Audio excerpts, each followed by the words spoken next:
Go. Okay. Reiner, it's all up to you. Here you go. Tom, thank you so much, and thank you very much for the invitation. You know, I will do in the beginning 2 points. I will shortly introduce the International Peace Bureau. And when I'm speaking about the International Peace Bureau, when I'm speaking about peace, I always have to speak about the actual political situation and the circumstances we are living. So I will combine these 2 points a little bit, and then I hope we have a discussion, and I'm definitely open to answer all the questions I can answer. You know, the International Peace Bureau celebrates this year its 130 years anniversary. So this means IPB was founded in 1891. This is what we call the first period of the modern peace movement, the time in the second half of the 19th, where above all intellectuals and people from the higher bourgeoisie and the aristocrats developed peace activism in different countries. And one of the leading figures of this time, Bertha von Suttner, who wrote one of the most famous books of the world, The Weapons Down, was also one of the founding members of IPB. She was a woman who got the first woman who got the Nobel Peace Prize in 1905. So, and you know, Bertha von Suttner and the peace activists of that time really were trying to avoid future wars, because they recognized by the actual wars in the 19th century how bloody were these wars. Above all, bloody because the majority of the soldiers were dying after the battle, when they were wounded, because there were not really a medical system what helps them. So Bertha von Suttner was a founding member of IPB in 1891. IPB also got the Nobel Peace Prize in 1910. So we are till today a member of the so-called Nobel Peace Prize family. And we are even in the steering committee of these Nobel Peace Laureates, which are organizing all 2 or 3 years big events somewhere in the world. So this gives us a lot of possibilities for contacts and for future activities. And in the history of IPB, 13 of the IPB presidents also get the personal Nobel Peace Prize. So we are deeply connected to this prize. IPB is not only the oldest, but also the biggest international peace network. We have around 400 member organizations. And even this is not totally true, it is more, because in many countries, the National Peace Coalition are member of IPB. For example, in Germany, we have the so-called Coalition for Peace, which is about 50 member organizations, and this coalition is a member of IPB. So the real number of organizations, sub-organizations, national organizations, initiatives, small organizations, which are joining IPB is even bigger than 400. We are present in about 75, 76 countries in the world, mainly in the past in Europe and North America. But during the last years, we developed really IPB sub-networks in Asia and Africa. And we start developing in Latin America. So what is the goal of IPB? The goal is to say very easy, we want to have a world without war. This means for IPB, a world in global justice. This includes climate justice, environmental protection, and definitely social justice in a global understanding, not only as an understanding of the justice as social justice, much more than social justice. This is the background of the actions for a lot of IPB people and leading persons over 130 years. The central points today are connected to the huge challenges we are facing. I think the first very dramatic challenges is, to say it very easy, the confrontation between NATO and Russia on one side, and the preparation of the United States for a war with China.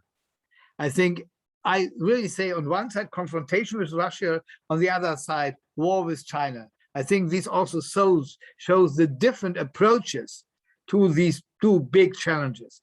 But for me, these are the two dramatic challenges in the world. This means, we are definitely fighting day to day against the spending of $2 billion for military purposes in the world. We are against the NATO 2% GDP goal. We are against all the development of the new weapons, intelligent weapons, computer science development, robotization, automatization, about all this. But this is for all of us connected to the question of global justice. This also means environmental protection. So we are a part of activities for protecting environment. We are supporting the Paris Agreement. And, we are fighting for an additional agreement.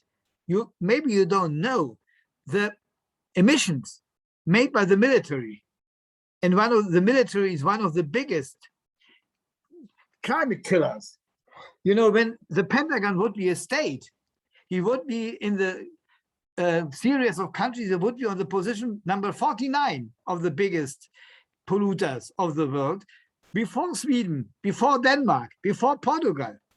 So, and Pentagon is definitely one of the main climate killers, but we have more of these military climate killers.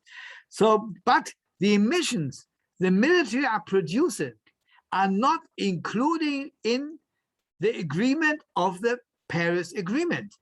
So you have not to inform the Commission, the UN, and the subcommittees of UN of the emissions produced by military, and this doesn't go. We are always we are speaking about changes in the economy, and then we are speaking about zero economy. And the first point we definitely have to come to zero is in the military. And this is one of the main goals of IPB. This includes the question that we are fighting for the peaceful solution of all conflicts. So we are supporting the UN General Secretary with a ceasefire appeal last year. And this includes that. I think last weeks in Afghanistan, we again saw military and war will not solve any problem. Since 2001, IPB was a member of many coalitions nationwide fighting against the war or in Afghanistan and against the NATO engagement of Afghanistan. Saying all of this, I have to mention one of the key killers of the world. These are the nuclear weapons. I think the quote from that said that we are 100 seconds before zero, before midnight or before 12, made by one of the most famous nuclear weapon scientists, including, I think, 30 Nobel laureates. So in these 100 seconds to 12 says one reason is climate change, the second reason are nuclear weapons. And the elder people of you will know, and maybe know, that 7 minutes before 12.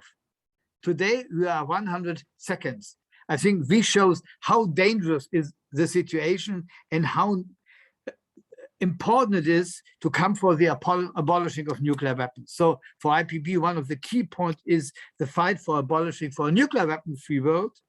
And all this includes the question that we believe that the alternative to war is a policy of common security.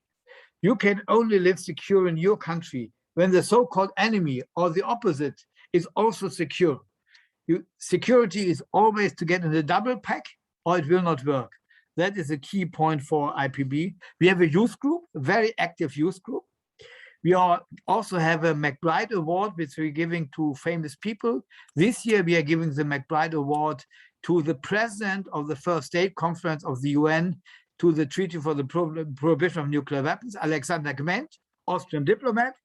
And the second laureate will be a prisoners organization in Myanmar. So these are the two laureates, and IPB is any year giving this award to famous and supportive organizations and people. So what does this mean today? IPB is staying in front of maybe the biggest event in history, our Barcelona World Conference, which will start on October 15th and go till October 17th. We have up to now, and Jean knows this much better than me, We have up to now more than 1,500 registrations. So it will be really a big hybrid event. We hope that we will have about 500 people joining in Barcelona. And then we will have definitely a hybrid on online about 1,000. So it will be definitely a big event. And the main point for me of this event is to develop more networking after the corona crisis. So the social movements, the social activists, the organizations, the different social movements from climate to trade union to churches have to come nearer together surrounding peace. And that is the main goal for Barcelona. And the second main goal is we need more actions for peace. We have to go back to the street. We need bigger activities and actions. And with our action plan, which we are deciding in Barcelona, we really want to underline the need for more actions and activities for peace. That is a little bit the work of IPB. IPB has a very democratic structure. We have a board and a council. The council is responsible for the more strategic decision of the organization, the board for the day-to-day decisions. We have 2 presidents, and we have all 4 weeks meetings of the board. So we are very participative, online meetings of the board, and all 8 weeks of the council. So the board and the council is really integrated in the work of IPB. So that is deep progress. So that's a little bit about us and about what we are doing. We have 3 offices. One office, the main office and the headquarters is in Berlin. Our second office is in Barcelona. The second office in Barcelona is responsible for all our military spending activities, including our yearly activities, so-called GCOMs, General Days Against Military Spending. And our third office is in Geneva, which is more or less responsible for our contacts to the United Nations in Geneva, because, you know, the disarmament part of the UN is located in Geneva.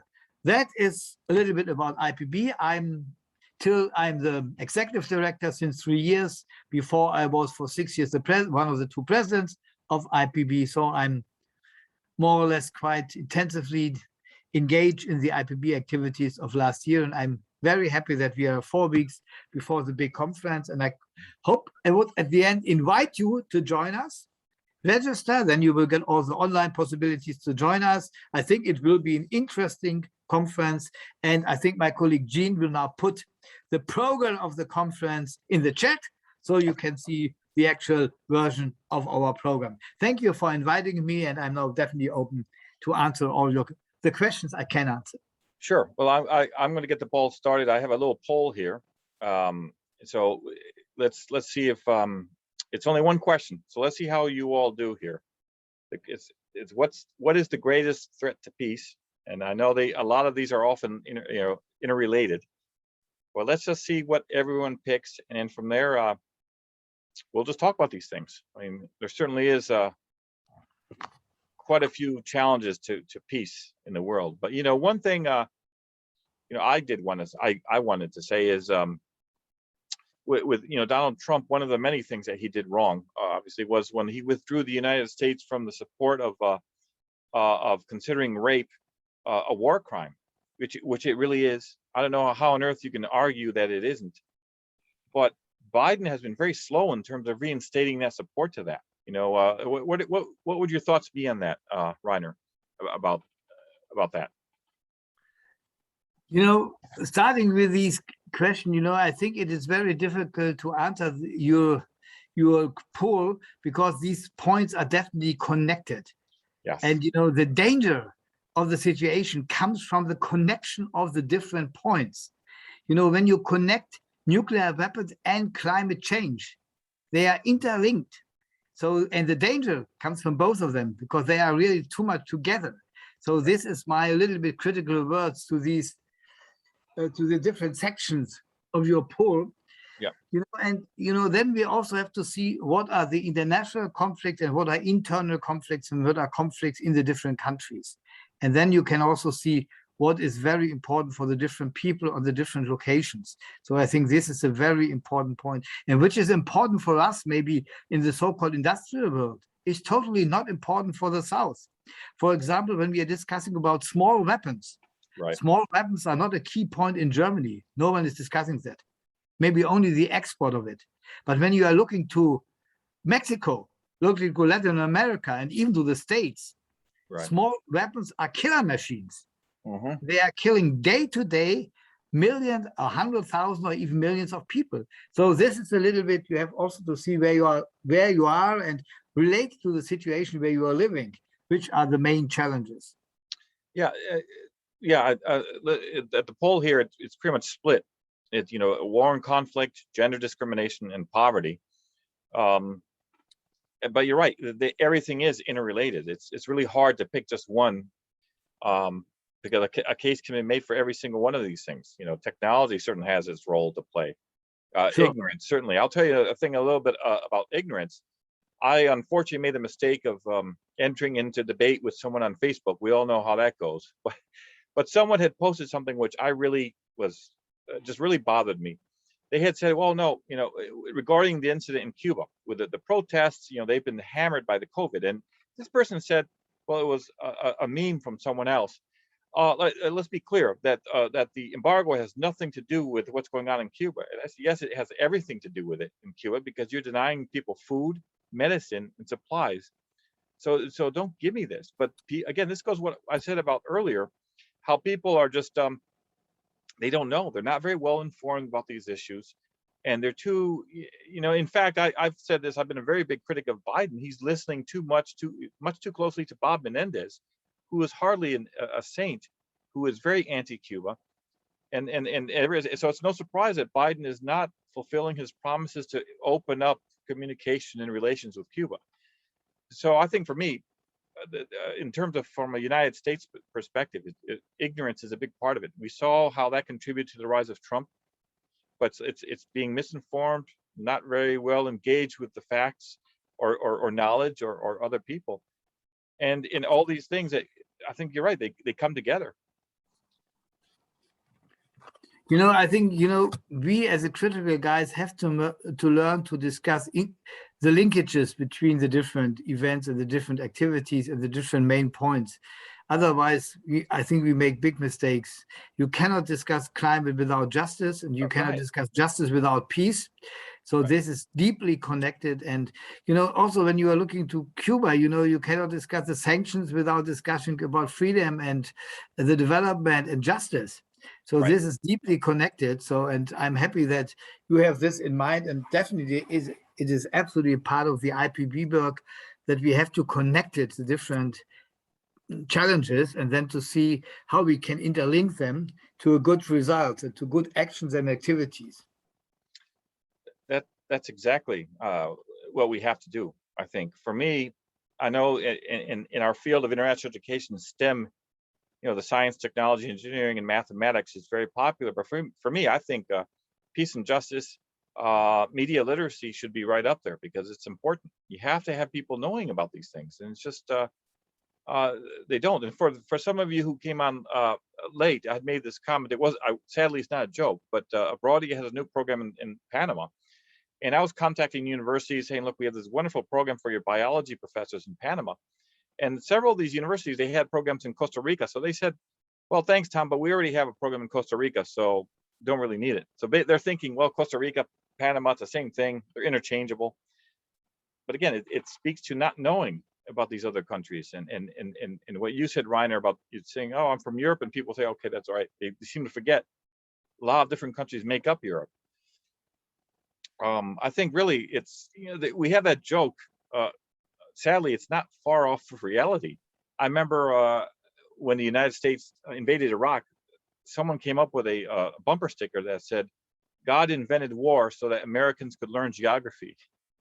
And in a way, that's not really far from reality, sadly. Yeah. But you know, the problem is that this includes the political elites. Your political elites up to now, the German political elites the same, really know nothing about Afghanistan. Yeah. What is this for a country? Is this one country? What is it ruled by political divisions, or it's ruled by trials? Which role are playing education? Which role is playing the families, the big families? So no one, which role is playing the religion? Which religion? which sub-religion. So that is, no one in the political elites ever understood this. You know, otherwise they could not be so stupid to try to invade Afghanistan. You know, there is this famous poem by Theodor Fontane, which described the British army in the 19th century, I think it was 1869, invaded Afghanistan. And then the poem said, the only one who was coming back was a doctor. So the whole division of British educated and trained soldiers was killed because they had no chance against the local people and the urban population to win such a battle. And yeah, because they don't know nothing about the circumstances where they are moving. So, and that is the same today. The US Army and the NATO armies never understood anything about this country. So that's, and you know, we can repeat the story, I think, for Iraq. You know, to destroy Iraq, to destroy the education system of Iraq, the university system, this was a crime. And this makes the hardcore Islamic people much stronger. You know, they were very weak in Iraq, but they become stronger in opposition to the NATO army forces. So, and in the country, we don't understand the country. No one, you know, we were always saying, you know, we are supporting Iraq because against Iran. And what's happened after the invasion? Iraq became so near to Iran that it never was in history by US troops. Yeah, but you know, this is the totally misunderstanding of history, misunderstanding of geography, misunderstanding of culture and the circumstances in the country. And when you are doing this, you will lose. And this creates a big problem because, you know, the reaction and the result is even millions of dead people and a very aggressive international climate. That is the reality. No, you're right. I remember with the Iraq War, I was reading a great book by Chris Hedges. He said it's called Collateral Damage, and he said that the big issue in Iraq with the American soldiers and the Iraqi population was they used different signals. Like here we have to say stop, we push our hands like this, right? In the United States, but in Iraq that means speed up. So if we had a car going towards a checkpoint, the U.S. soldier was going like this, saying stop, which was interpreted as saying come forward. That led to a lot of, unfortunately, sad incidents and a lot of deaths. But you are completely right. I think people, it's just we do not understand the culture or the history, or we're forgetting the commonality. You know, one of the things, and I'll talk about this with Pune when she speaks on the 4th of October. I enjoy watching Iranian films, and for me, one of the best films I saw earlier this year was called Sun Children by Majid Majidi. It's excellent, and it was. I was hoping it'd be nominated for Best International Language Film, but it wasn't. But the theme in that, it's child labor. That's a universal theme. If Americans would get their blinders off and just look at it and say, look, these are themes that we can understand, that we relate to. But more importantly, this is how we can really have something in common with Iran. I just don't know with Biden in terms of if he's going to do that or not. He has an agenda, which I'm sadly discovering is not really what I was hoping it would be. I think we all are. I mean, the thing with Afghanistan was just it's a shock, and I'm really worried about the next international incident, what it could be. But I think really ultimately it has to come down to the U.S. population being better educated, better informed, and this is where social media, unfortunately, is really fracturing us. We have too many. We have people on the right, people on the left, and it's all about combativeness and divisiveness. It's really sad. I don't know what else. I've been doing a lot of talking. I'm sorry. I should open up the table. Anyone else would like to say anything? Anne? Anyone? Okay, yeah, go ahead. Thank you. It was really interesting to hear about IPB. I didn't know so much about it before. I did research a little bit, look at the website before tonight. So I just had a question for you based on sort of how I see the world. And the poll was quite interesting, Tom, that you presented to us, because I had a really hard time to choose which issue I thought was the most difficult. And I 100% agree that everything is interrelated. And my perspective is, I think kind of the overarching umbrella might be capitalism, that all these things that we see right now is a byproduct of that, of greed, of yeah, just everything that is. I don't think I need to explain to this group any more than that. So I'm kind of curious, does IPB do, what is their viewpoint? I mean, do you take capitalism and material growth and well-being of individuals into account? Is it more, because I know in international education, we tend to always focus on cultural understanding and empathy, and which is extremely important as well. But I noticed that at least in my experience with my education and the places I've worked, we don't always look at, we don't view it with this other lens. So I'm just kind of curious, your perspective from your background and also from the organizational perspective. You know, we definitely have not a common understanding in IPB about capitalism. You know, we are a peace network with very different and very sometimes also oppositional positions in many questions. And, you know, when you are discussing about capitalism, it is a very different discussion in many parts of the world. When you are discussing this in Eastern Europe, you should not do this because they immediately tell you we are in favor of the capitalistic system. When you are discussing this in other parts of the world, they are brutally and deeply anti-capitalistic positions. When you are coming to Latin America, this is the main atmosphere. So we definitely have not a common IPB position to capitalism. But, you know, we also have in mind, that capitalistic system and peace and war is deeply connected, not only because of the profit of the military industry, which is 3 times higher than the profit of the normal industry, yet now except Amazon and these, but as a normal industry, and that capitalistic system and war is deeply connected, that economic growth, export of arms, invasion other country, stealing the resources of other country. This is deeply connected to capitalistic system and capitalistic economic growth. And so we are definitely in opposition to this. This means peace always needs global justice and reducing and banning capitalistic system in the minimum when it's not so easy to overcome it. So that is a little bit the position in general of IPB. And we definitely know, you know, the development of nuclear weapons, the development of the new military technology. This is deeply connected to the development of the capitalistic technologies in general. So that is a point for our opposition. And from my understanding, you know, my personal understanding is that global justice as a world system is impossible without overcoming capitalistic system in the main countries of the world.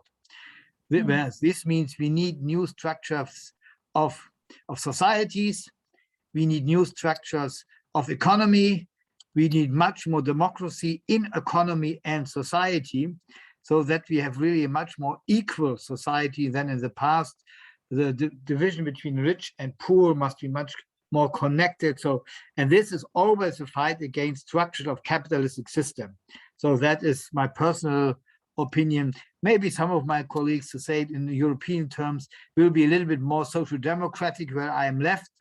But this is a very nice discussion in IPB, but we agree that peace is always the opposition to capitalistic ways through war. So. That's very interesting. I haven't heard it put that way, but it makes complete sense. Thank you so much. And, you know, it is easier to discuss about capitalistic system in Europe, I think, than in the United States.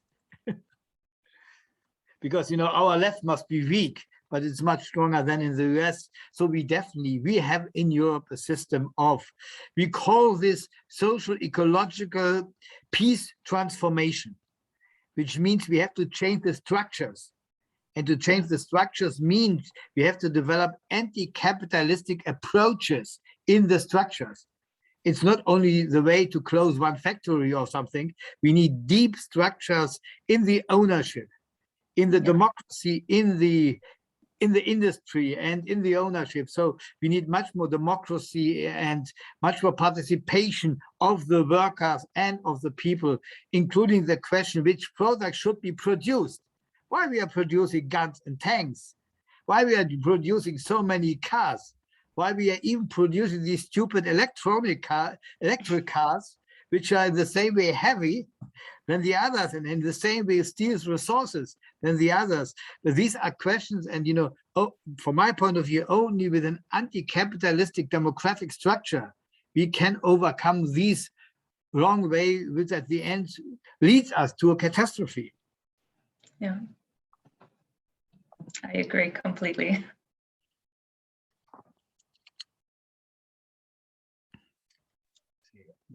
Anyone else? Any other questions?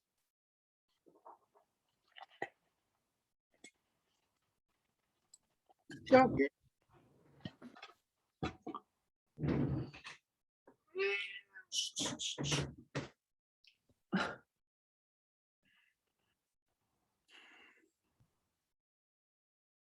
Well, I just can say before I go that I really appreciate hearing Reiner. There are so many things every day that I see in the world that just, all the movement of people, all the people being forced, to leave their homes. And I think about that, and what a sad state of things when people are forced to leave their homeland. And I don't know. I don't know if Tom, you and I have had some nice discussions. I don't know if too many Americans sit around and think about these things, but it's really and I always am trying to think about what I can do, to try to make a contribution to make the world a better place, right? I think going back to where we were talking about earlier, I read a book a few years ago by Umberto Eco, and he said, for Europeans, they go to a bar and they talk about politics, but for Americans, they go to a bar and they talk about sports. I think that's it. Isn't it? It is not. My French sister, she always says, oh, you Americans, you can't have a discussion about politics with someone you disagree with. And it's true. We can't do it. We can't do it. And somehow we have to change that, because we are really at an impasse. Yes. In so many things. So, yeah. But thank you so much, Tom. You always have really interesting speakers. So you're going to have to tell me. Definitely. Make sure you, I'll let you know about our next speaker. She's right with us right now. Pune is going to talk to us on October 4th. Like I said, her concept, her view of global citizenship, I think, will really be in many ways an extension of what we're talking about now. Okay. That's cool. All right. I'll put it on my calendar. I'll watch for your notice. Okay. All right. Thank you very much. Thanks, you bet. So does anyone have any other questions, or Reiner, any final thoughts? I only want to underline that I ask you to join us at the Barcelona World Peace Congress. I think Jean put the program in the chat, and otherwise you can always see it on our website. So please try to join us online. You are more than welcome. I think it will be a quite interesting event, and then we will see, and then we can discuss again. And yeah, I personally hope that I can come to the States again, latest in the beginning of next year. It's time. Yeah, I miss it. I miss New York. Yes. Yeah, it'll be great to see you up here. I would like to work with you, the IPB as well. Let's see what will be the next steps we can do, and when we can travel again. But I personally would like to come back to the States again. Okay. Oh, before we leave, let me just go through the rest of the my slideshow. Like I said, we have Pune there. She's talking on October 4th at 10 a.m. She works at Lund University in Sweden. So, like I said, she has some really some nice points to discuss. I'm looking forward to some people attending and having a really good discussion. And it's a beautiful, nice university. I've never been there. I'll have to make it there. someday. Yes, please do. Well, I love You're the all welcome. university. Mhm. And then after that, well, the one I'm really excited about is we, on the 22nd of October, we are going to be talking about immigration. We have specialists talking about immigration and refugees. Reiner, Sean, I hope you can join us. Certainly, Pune and Yumna, I hope you can join us. We will be talking about Afghanistan, obviously, because it's such a crisis now. But we have one person who's a psychologist specializing in the emotional and psychological trauma that refugees and immigrants undergo. And then we have someone who is working with refugees in Virginia. It's called Reestablish Richmond, but I will forward you all this information later on. And then the last thing I just wanted to share with you is we've set up a GoFundMe to try and raise money for the School of Leadership in Afghanistan. They fortunately moved out right after the Taliban came to power, or just before the Taliban came to power.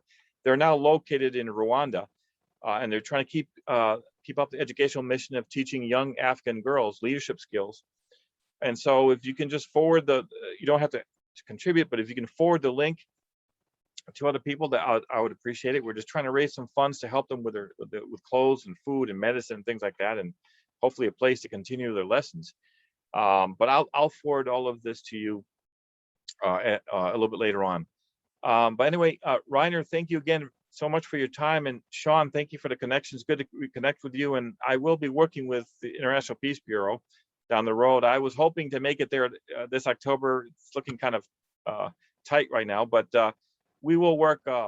We definitely will work together down the road. Okay, thank you, and I can say have a nice evening, or for you, have a nice afternoon. Okay, well, thank you very much to everyone who came. I appreciate it. I hope you enjoyed the session. And this was our first one for the 21-22 academic year. So we will see you again, hopefully on October 4th.